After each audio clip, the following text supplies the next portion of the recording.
Ura je 16. Grosupeljski košarkarji so že začeli trening. Staršev v telovadnici ni. Moji starši pridejo na trening, ampak bolj na konec treninga. Moram reči, da zelo malokrat. Ni to toliko zares, kot je na tekmo, nekle me pač ne rabijo podpirati. Ratem veliko bolj sramežljiv. Na tekmi so Grosupeljčani v tretjem kolu prvenstva premagali vrstnike iz Ljubljane. Tekma je bila zelo izenačena. Ni manjkalo napetih živcev in nervoze na igrišču in še posebej na tribuni med starši. Veliko bolj se derajo, kot navijajo. Moti me to, da pač izstopajo. Govorijo, da se po celotni dvorani sliši. Gredo na čudnik pregovarjati se. Počasih se mami zadere šestka, to je moj sin. Se jih sploh ne poslušam. Trener ti pove eno stvar, oče ti recimo pove drugo stran in pol ali razočaraš trenerja, pa pač oče. In me včasih tudi malo pač nervira to. Trener pravi, da se o tem starši veliko pogovarjajo.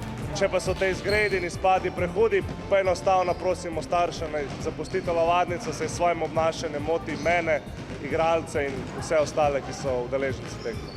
Seveda pa znajo navijači, starši in prijatelji tudi zelo dobro vplivati na mlade, še posebej, ko fantje potrebujejo dodatno energijo in spodbudo.